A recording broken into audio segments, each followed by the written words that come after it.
This is the Working in Hell podcast with your host, Vinny Blasio. Each episode, Vinny takes you inside the world of New York State Corrections, focusing on both corrections officer and law enforcement issues. And now your host, Vinny Blasio.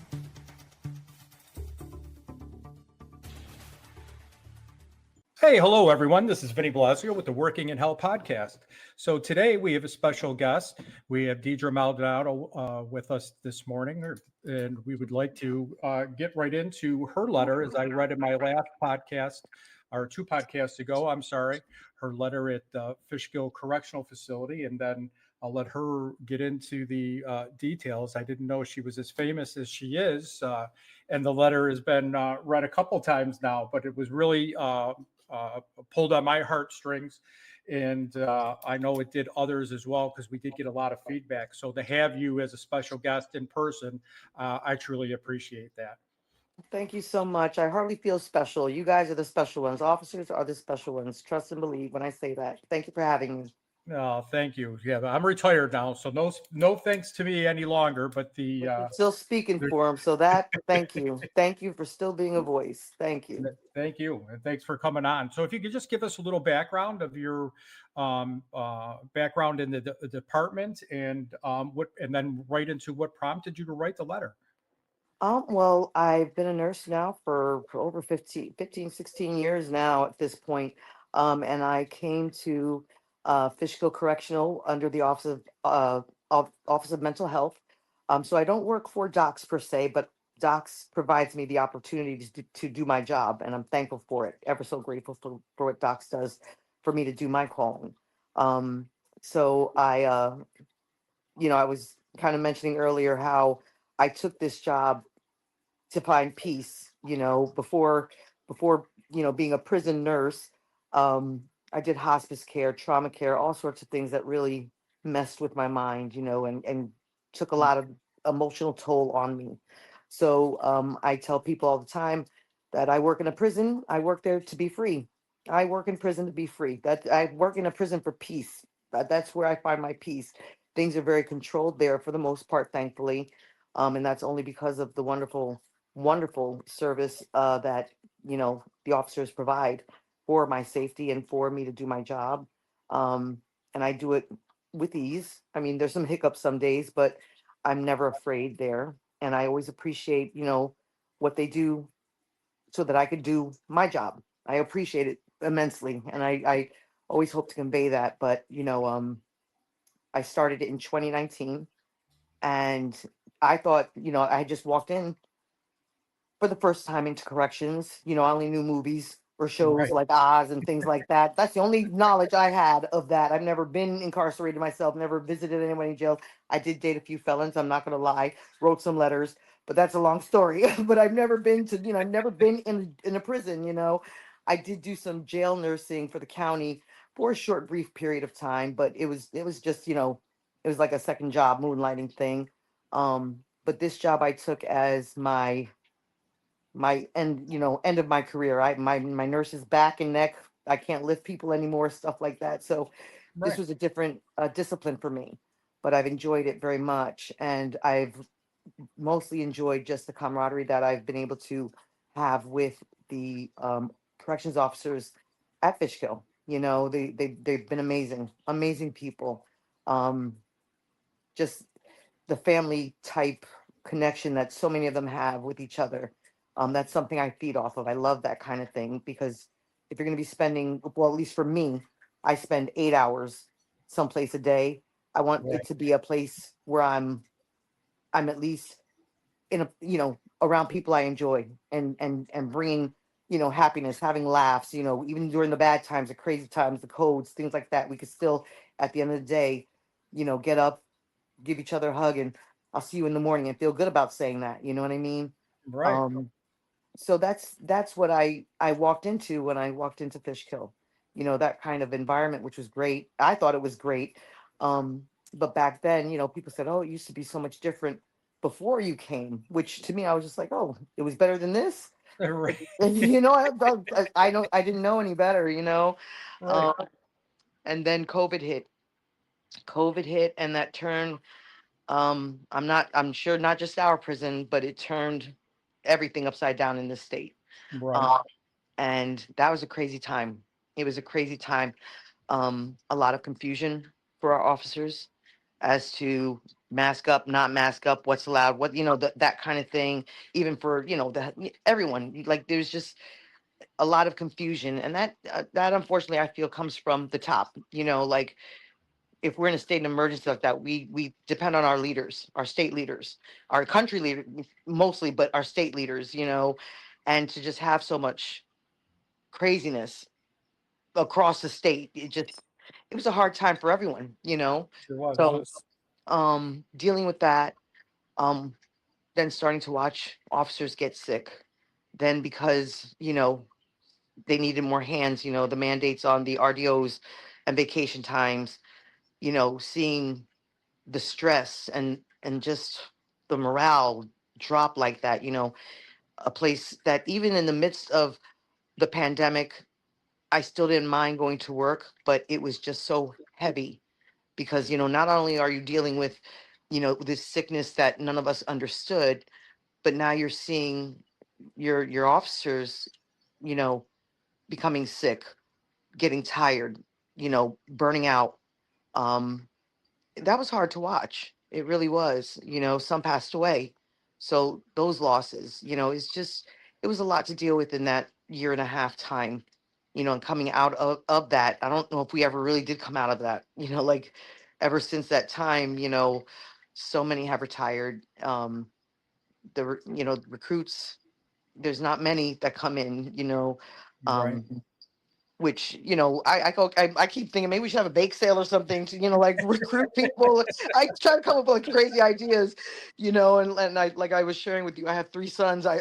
When back then I was telling them, if you have nothing to do, they need help, go apply because they need help over there, um Right. but there's got to be something that I mean, and it's easy for me to say. There's something can be done to, help boost up recruitment. But, when my son is in the job now for a year, he graduated last year from the academy, which is an Oh, amazing place. congratulations. Kudos to the academy. They are just phenomenal, phenomenal people, and they train well. You know what I'm saying? Like, um, they're training them very well. They're prepared when they come out. You know what I mean? Right. That's Um, and that is something I'm always just very proud of. Like, he went through that, and he worked with wonderful officers there, wonderful. So like I was saying, he's in it now 1 year, but this 1 year has taken a toll on my son, and I see it. So in there's such a part of short him period. in such a short period. Yeah, he's had more health issues than I've ever known him to have. Um, he's a lot more quiet now, you know, Right. um, and that worries me, you know. Um, but at the same time, I'm still proud of him, and I Oh, of just pray for course. him and all the officers every day. But but it hits close to home as a mom now for me. Like at work they call me mom, mommy, team mom. That's what a lot of the officers call me. Um, but God bless the mothers that are officers. God bless them. Like I see the female There are officers. many. I cannot wrap my brain around how they do what they do. And some of them have young children, babies, and they're still doing it.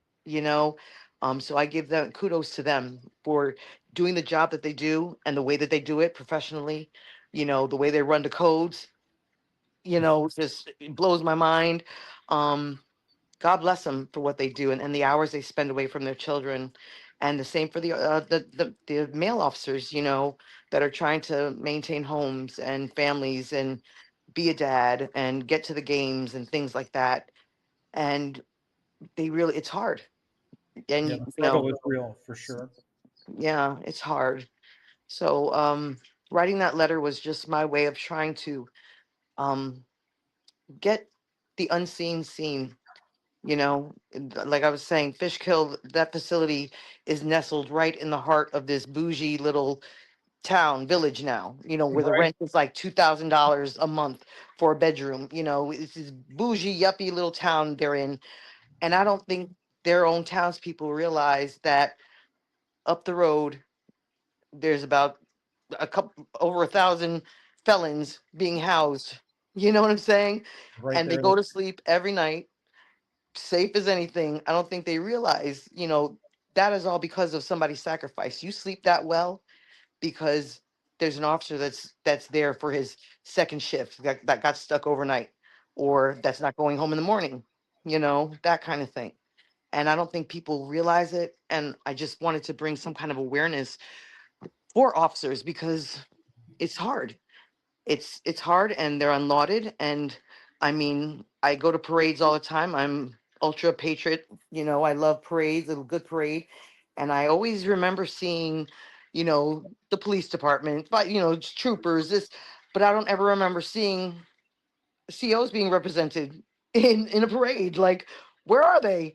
You know, I mean, I know that you guys have like the Emerald Society and things like that, but you know, uh, I'm call me your biggest cheerleader, whatever you want. There needs to be a light shown on this branch of law enforcement. A, because recruitment needs to go up. And I think most people don't realize that that's even a job. Like, I really didn't even.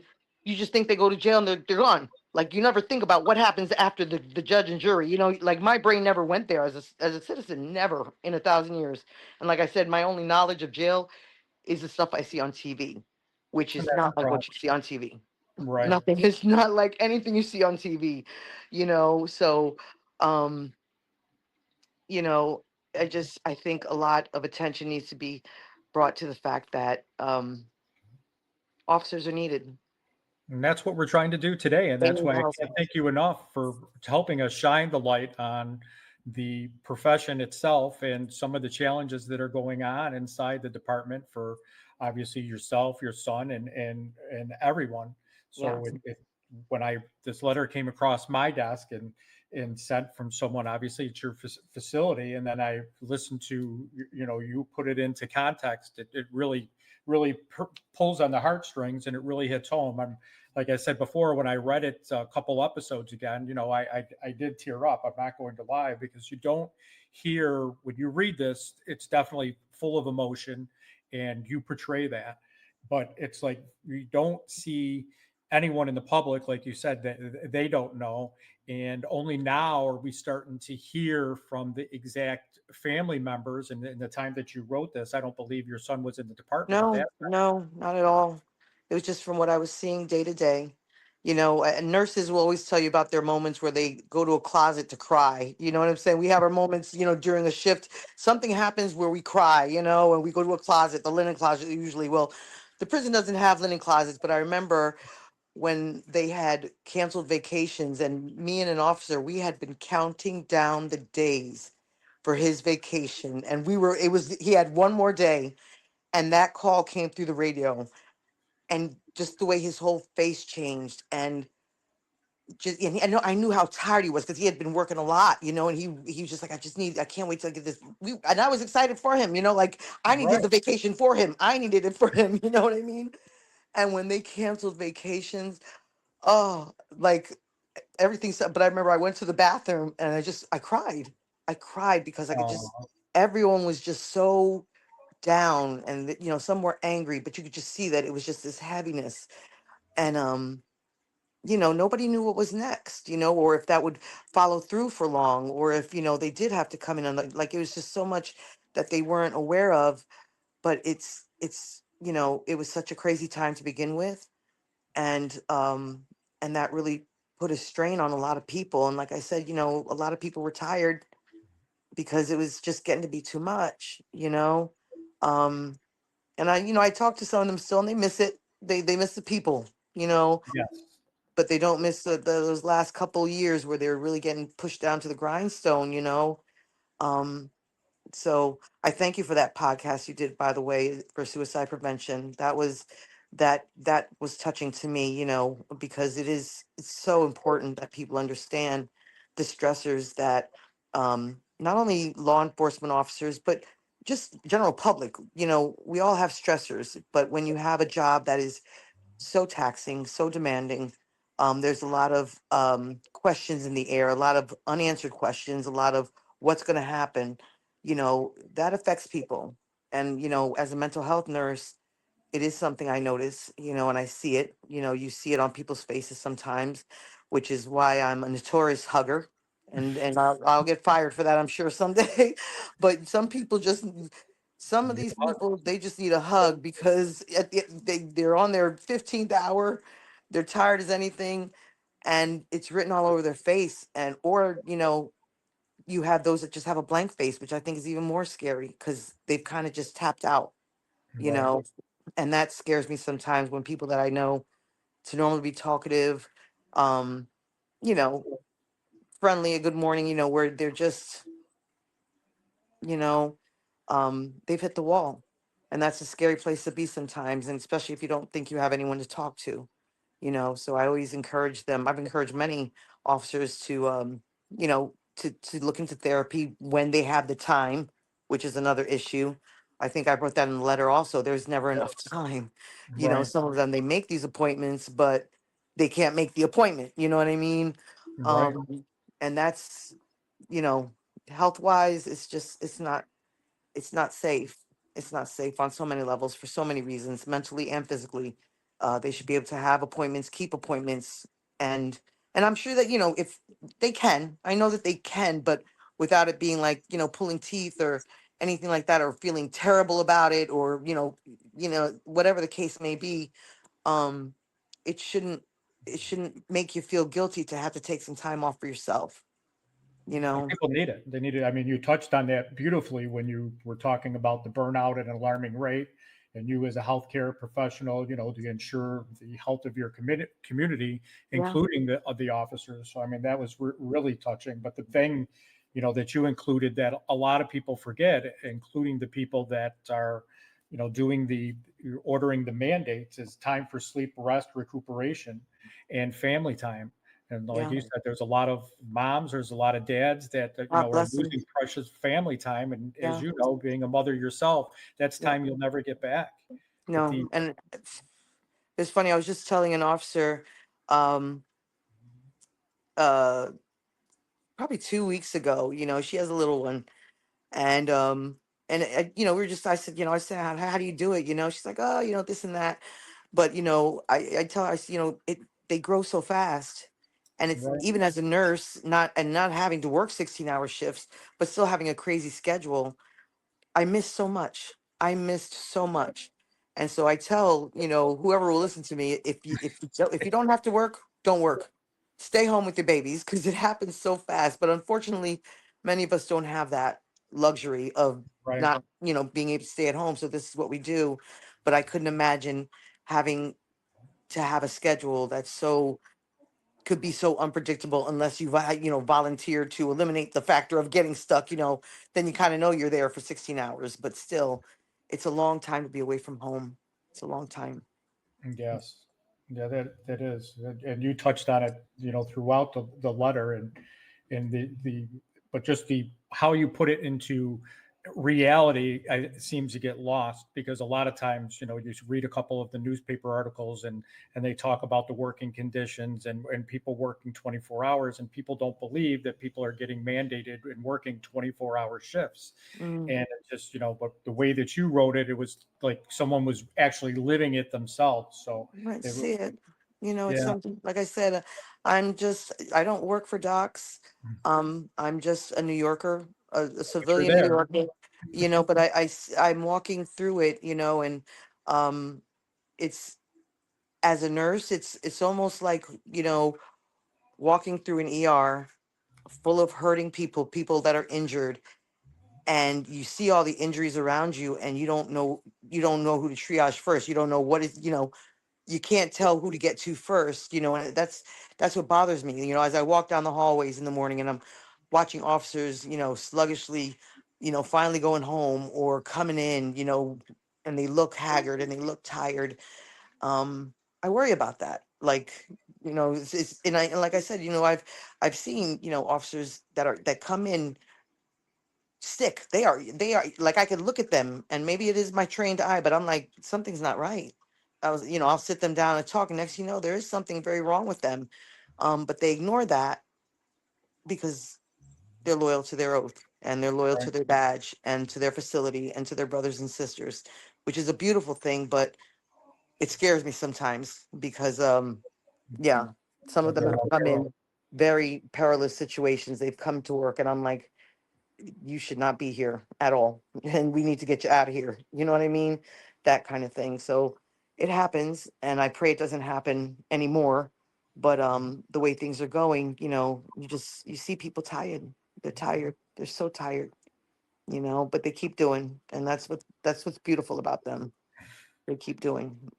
Have you seen yourself though? Have you seen in your 5 years that you've been there, or any of the I don't know if you were at any other of the facilities, but have you seen a drop in the overall morale though of the? Oh yeah. Well, like when I started in 2019, I was thrilled. Like I said, prison was my new piece. Like I would go to work whistling Dixie. I had a great old time going, and I thought things were great, and things were Right. different 5 years ago. But at that time, people, officers were like, oh, you should have been here, 5 years before this or 10 years Yeah. ago. Things were so, different. We had CO Sundays, and we'd cook breakfast and do things, do things for team building, family, type things, and if you wanted to work overtime, you had to fight for it sometimes. You went home every day. You could coach a football team, that kind of thing. So I didn't know things had changed when I got there because that's all I knew. But I will say in these last 5 years, there's been a change. Like after COVID, it's pretty much just been a very gradual downhill with morale. You know, um, like I said, so many have retired. Um, Good guys, good women, good men. We've lost some officers, passed away, which was also tragic.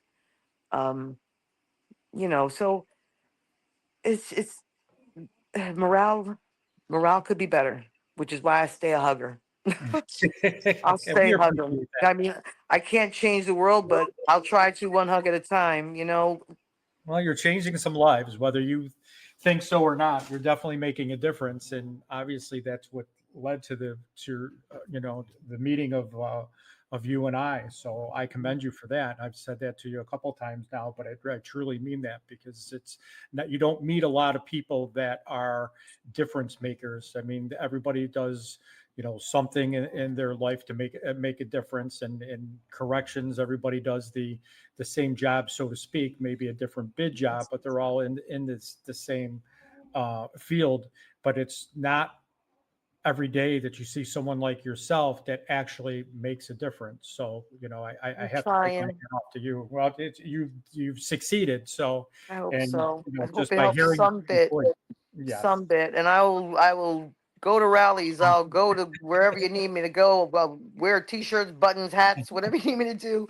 I'll keep doing my stuck bucket food for officers, whatever you need me to do. Just I don't think you all realize how important you are. You know what I'm saying? Like I don't, like I said, you're not given the applause that you deserve half the time. Not even half, not even a quarter of the time. Like I said, you're like that secret undercurrent.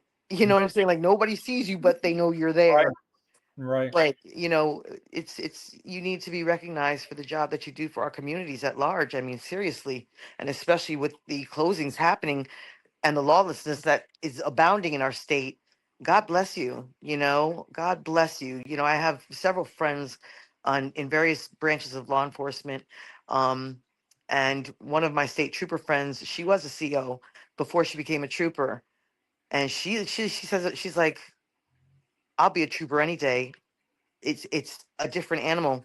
It's a different beast being a CO. And she's like, I have the benefit of weapons that, at my discretion I could use if I'm feeling threatened in such a right. way. She's like, she's like how different it was when she was a CO versus now that she's a trooper. She says people don't realize how hard the corrections officer job really is, and I don't know where that mentality came from. I mean, at the end of the day, you know, we're babysitting the criminals. we're they're babysitting the bad guys. You know what I'm saying? Like the judge and jury sees them for a short period of time, and then after that, they're in your feet. They're in the officer's court. You know what I'm saying? They're in that place and having to be maintained there and kept safe there, and at the same time maintaining their own safety and my safety. It's a big job. It's a lot to do. Well, like you said, you're not in the public eye, so No, so just like nobody ever everyone else, realizes it.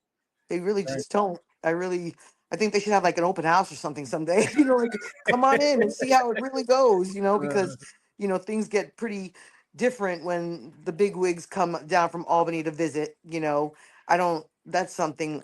Even as a nurse, when I worked in the hospitals and the commission would come, Joint Commission would come by, I used to always wonder, why are we going above and beyond when we already do every day? But I remember being in the hospital. It's like they expected us to be at even. We're already giving our 100%, and Right. our patients are, our patient care is fabulous. We're always getting good reviews. But when the Joint Commission comes in, all of a sudden we have to act more than what we already give. And the place is spotless, and there can't be any vomit on that floor. Meanwhile, you're in a Somebody gets hospital, sick, you're right? supposed to see stuff like that.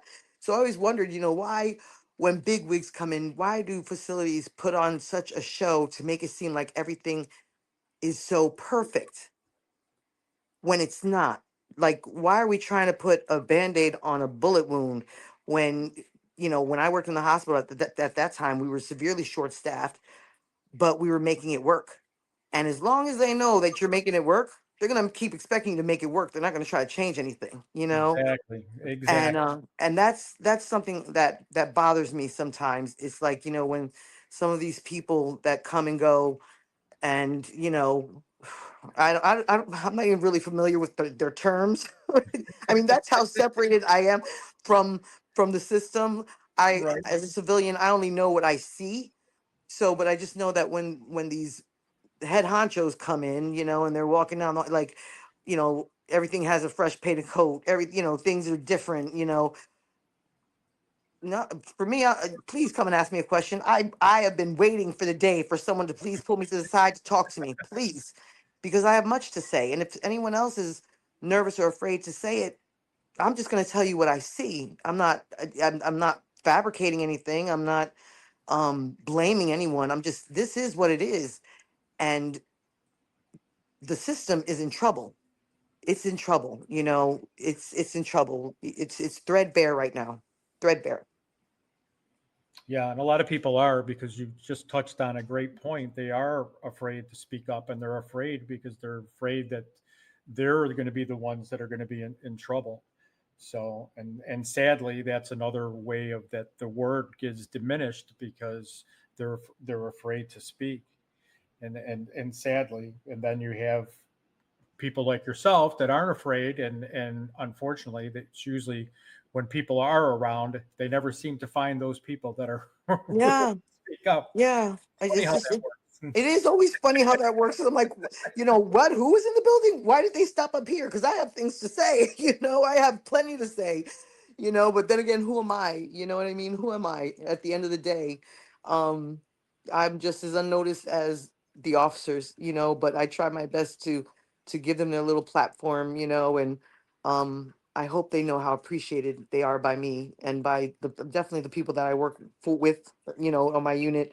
um we see them, and we know what they go through. You know what I'm saying? And um Well, they definitely hear you, so the feelings are mutual, respect and love, because obviously they took enough time to send this to me, and I received it more than once just to oh be on the transparency end. So once I received it the first time, I was like, we have to find her, and I'm glad that we did. But the other aspect of it is we had and touching on the mental health, we had a long problem with not only the department but also other health care providers um, recognizing PTSD, oh and yeah, as you said, the public doesn't get to see it, and literally. they don't know when an officer saves inmate life. They Oh yeah. don't know, if an officer Oh does it on the street, it's Yeah. broadcast all over the news. An officer does it inside a facility or a jail, nobody knows about it, or very few. And Yeah. but PTSD is very That's near and dear to me because it was yeah. rejected for the longest time, and to me, it's very real. It is very real. Absolutely. And for anybody to deny that, I hope it's not a medical professional denying that. I would pray that a I suffer from PTSD from doing hospice care, losing 143 patients, going to 143 funerals of people I loved and cared for. It doesn't have to be battle or war. The things that you see in that prison, the things that I've seen in the prison, it could be very traumatic.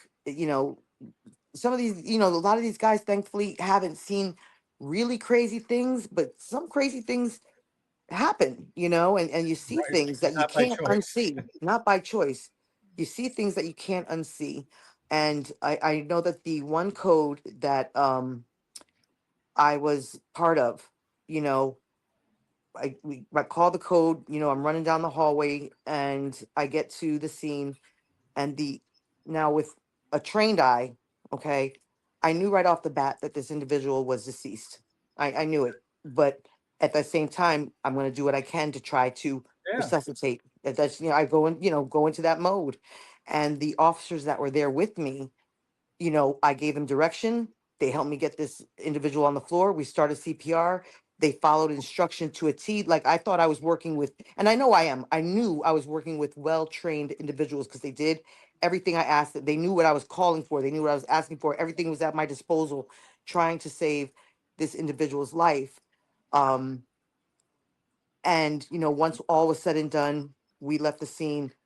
Um, the next day, two of the officers had told me I've never seen a dead person before, Right. and they've never, and it really it messed with them. Yeah, and I and only and I Yeah. could, I mean, I've learned how to deal with that, but when you've never dealt with that before or seeing the reality of CPR, which TV makes looks really fancy and nice and smooth, CPR is a very ugly thing. It's a very ugly and traumatic thing. You're hearing bones break. You're seeing, Right. fluids and all sorts of things you can't unsee. So if you've never really been part of CPR that does not relate to a dummy, just trust and believe. You can't unsee the things you see during some CPRs. Okay, and those officers weren't ready for that, but they did it. And like I said, their training kicked in. I would have never known that they had never Done taken it part in the before. code before ever. That's how well trained they were. You know what I'm saying? They knew everything to do. And I felt like I was in an ER setting, like everyone knew their role. You know what I mean? Um, and for that, I applauded them that despite their shock, which they didn't even internalize at that point, but despite what they were up against, they went in. They went in full fire and they did what they had to do. They did all they could do. And I was very proud to have worked with them that day. And I still am proud to work with them. You know, um, it's been my honor, to work with the likes of all of them, all of them. And I'm sure it's likewise. I'm sure about that just from the feedback that I've gotten in return. So you are you look at them as the hero, and they look at you the same way. So I just just really hope that they don't downplay that PTSD thing. That's no, I hate that was even mentioned, to think that, especially in that setting, because like I say, you see some crazy people. You have to remember the element of people that you're dealing with. You have some very violent people that you're trying to keep, you know, docile. Everybody's trying to get along here, but but you see some crazy acts of violence and right, things, like I said, I've done lots of nursing, but I've seen some things that I didn't, wow, I never saw that in the ER before. I never saw that before. That's a new one for me, things like that. And I don't even work the medical side. That's the funny part. I'm separated from that part of nursing now, so right, but I still see it, or I hear the news of things that have happened. And the officers that have to endure that or have to be there at those scenes when these tragic events happen, they need aftercare. They do. Anybody would, you yeah. know, anybody would. we've been advocating for that for a very long time, even with when Really? I was still active and still part of um, the union that represented the correction officers. We had obviously big suicidal awareness um, uh, change that we were trying to make, and you always heard about the the inmate portion of it or what have you, but you never got the recognition or um, the path or the experience to try to help the officers. Yeah, they did bring in CISM and different types of groups after certain instances after a while, and that was a challenge too. But it seemed like the department, there was always an investigation after every death of an inmate, and rightfully so. I don't have a problem with that.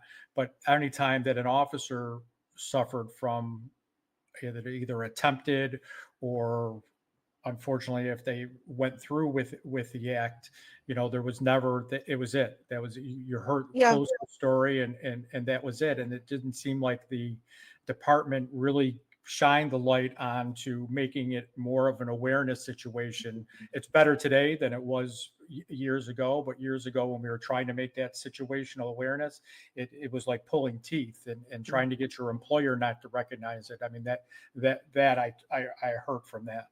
Yeah, I could imagine so. And it's disheartening when you feel unheard about something important like that. You know what I'm saying? And it is that I've seen, if an incarcerated individual gets hurt or assaulted, anything, all the investigations and reports that go into that blows my mind, quite frankly. Like, I get it. I understand, but even in the hospital setting, I never had to sit in front of I don't even know if these people were officers, but I didn't have to sit there and recount every detail of my actions during CPR or plant of any kind of care, you know, um, until that time, until I was working in the prison system, and it was very foreign to me. I never Right. sat through something like that before. But like you said, I guess they have to investigate all things like that, which I get. But I at the same token, I know of the assaults on staff, and that's it. It was an assault on staff. Right. Chalk that up. That's it. End of story.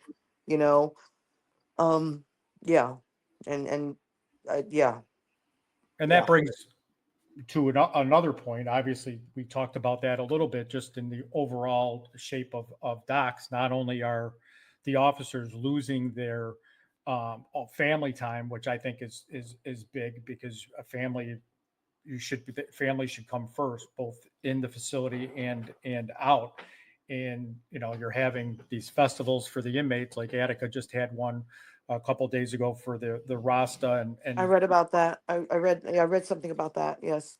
and cause 9 people to be forced to it. But they're giving time to the inmates, and that's fine. I would never say not give the inmates their programs, but at what expense? When you're giving it their family time, but the officers are losing theirs, it just seems like it's a very unfair imbalance. But the point that I was making to what we were talking about earlier is the assaults, both in system wide, is just increased so much. The not only just the incarcerated individuals against themselves, because I'm going to post the stats here in a second.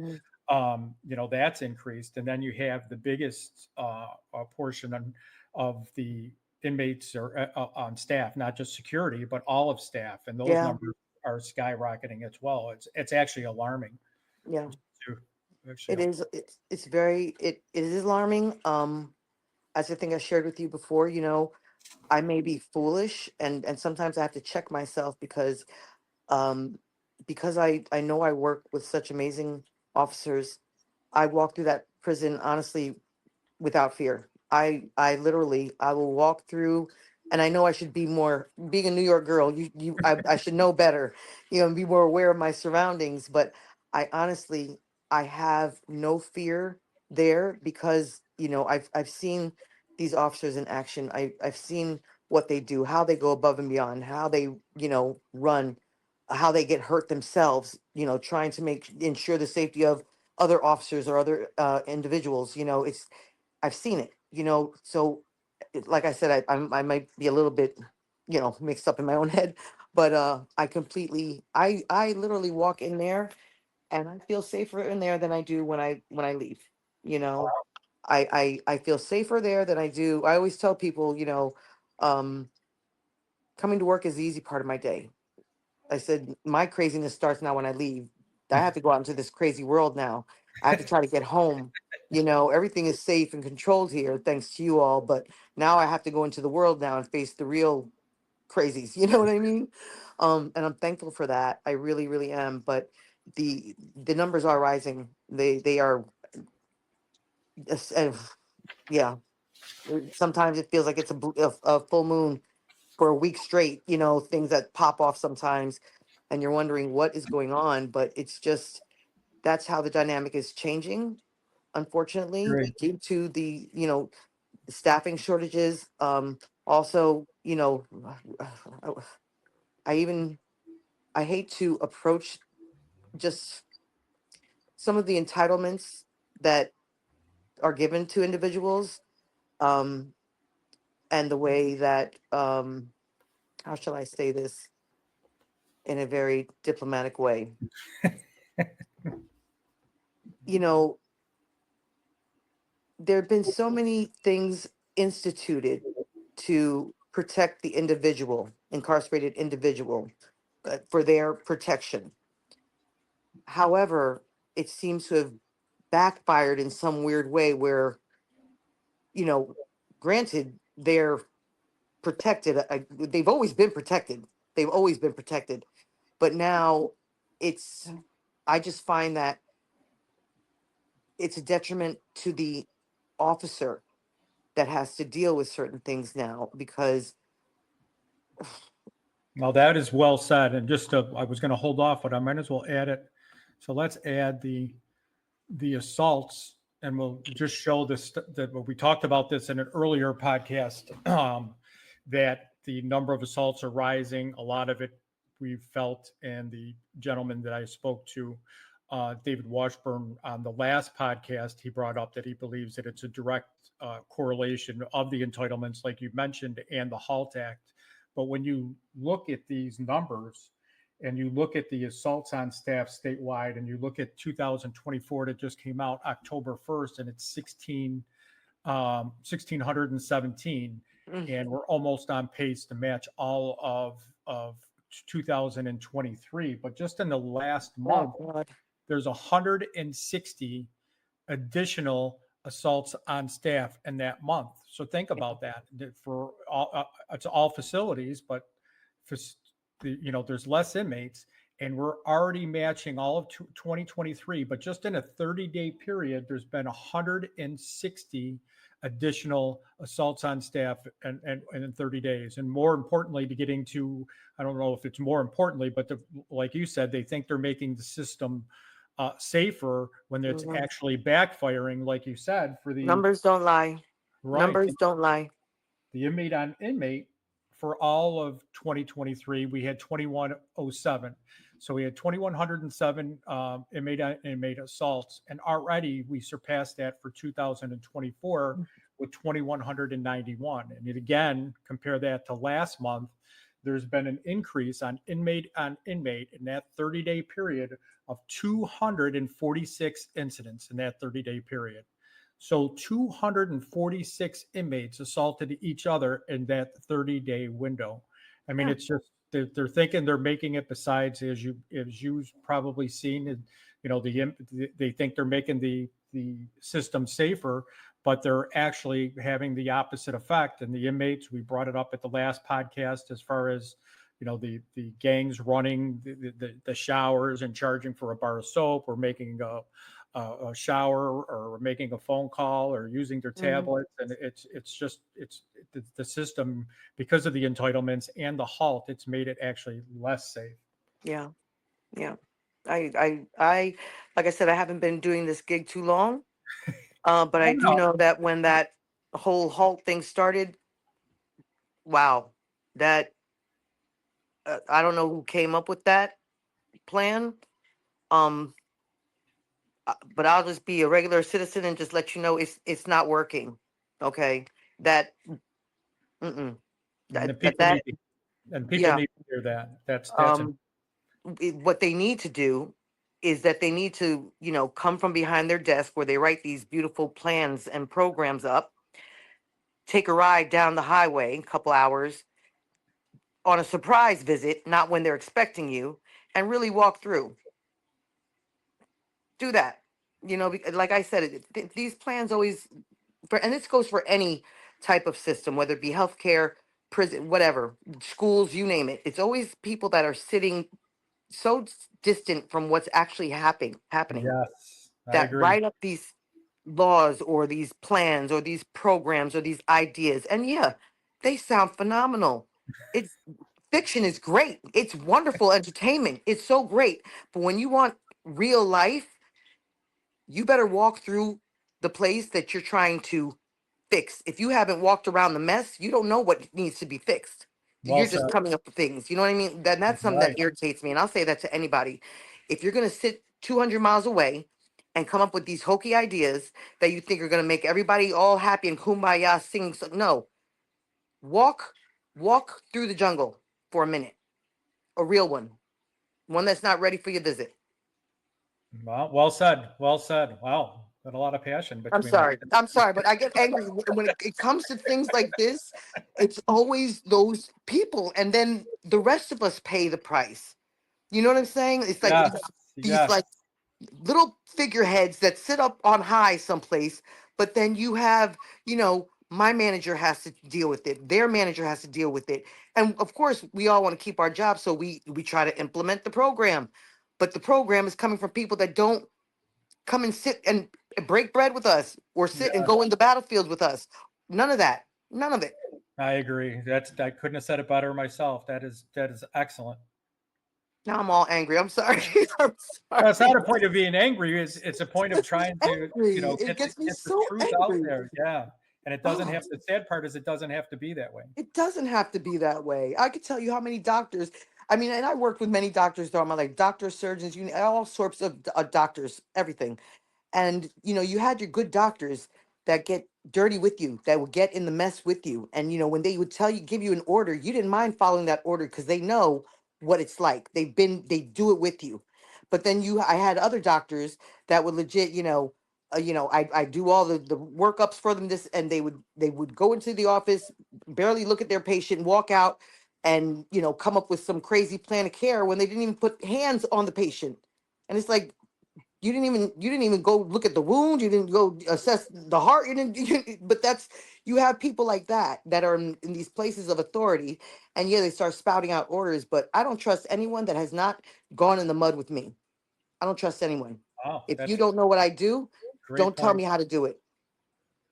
That there's always the adage of those people that's sitting in the New York State legislature that's come up with some of these crazy laws that spend a day in Crazy. our shoes, right? Yeah. If like I said, if you've not gone to war with me, don't sit down and try to write up battle plans with me for me. Don't do it. Don't do it. Oh, I love it. I love it.